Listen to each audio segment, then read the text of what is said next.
Okay. Very good. Easy in the gate. Yeah. Good now. Oh yeah, sí, good in the gate.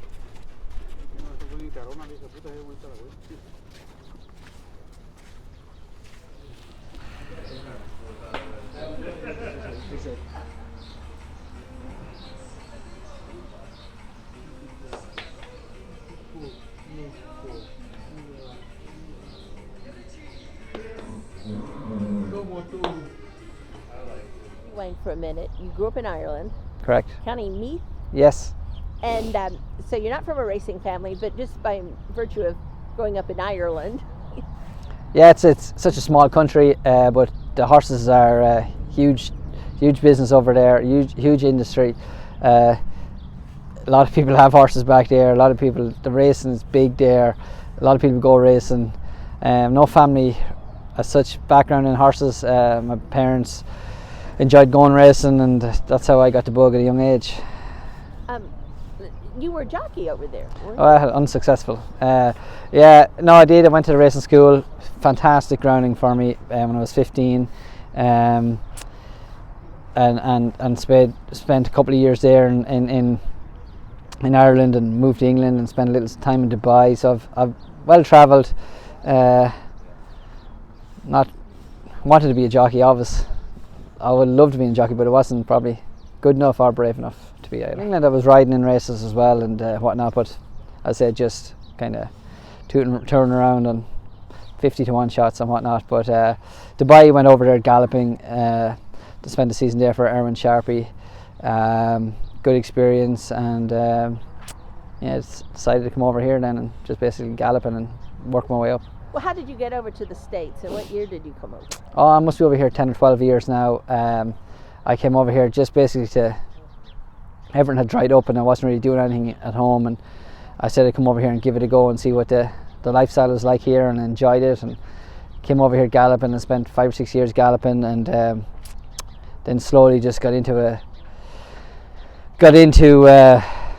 getting a horse here and there, and it's just basically built up. And you came straight to Kentucky? Yeah, straight to Kentucky. Never because it's similar. I had friends here, and there was loads of work here in the morning galloping, and in the afternoons breaking yearlings and stuff like that. And it was a great way to come here and build up your contacts, meet people. It's such a huge Irish community here, and everybody helps everybody here. And I've like loads of people that have helped me along the way as regards putting me on horses in the morning galloping, or giving me a horse to train, but there's like so many that I couldn't even mention.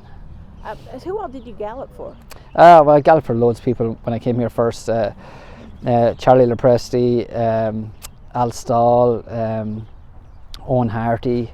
I was freelance rider, so I was just getting on as many as I could. Well, famously, one of the horses you got on for Charlie Lepresti was Wise Dan. Yes, correct.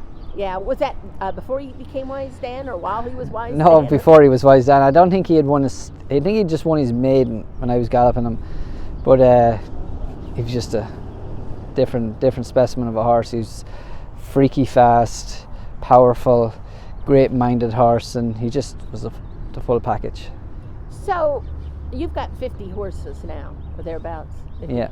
You said you started off with just a few. You didn't have somebody turn over a string to you or anything like that. You had to really scratch and claw your way, yeah. And that's not easy to do.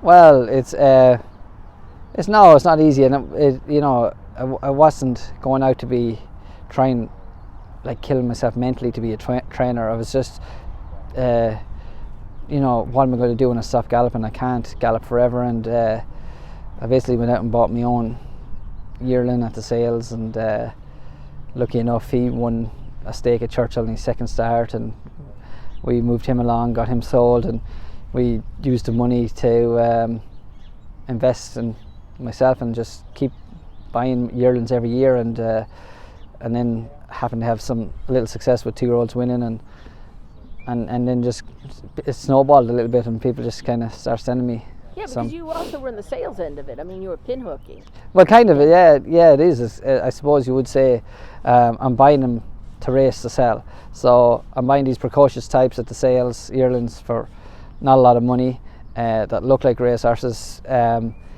Get them precocious enough to win a Keeland or Churchill, and then bring them to July sale and sell them on and go on to their next career with somebody else. But yeah, that's basically just financially, at the time was a right thing to do. You really had a breakthrough year last year, or actually 22, and then 23 was a huge year for you. What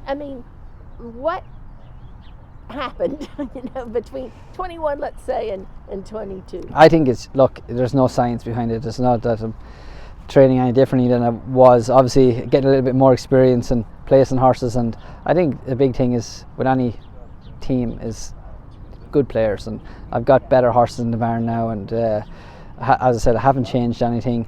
Just my stock is better, and I've got more experience now in placing them, I think, and putting them in the right spots where they can be successful, and it's working, so long may it last.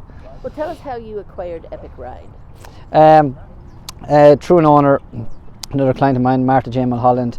She's good friends with the owners, the Welches, and they're new in the game, and they wanted to send me this 2-year-old, and they had 2 2-year-olds actually. Another colt is running tonight at Turfway, and she kindly recommended me to them, and lucky for me, I got the colt and the other colt, which is, I think he's pretty nice too, and so it was great for Martha J. Mulholland to trust me to, forward my name to them, and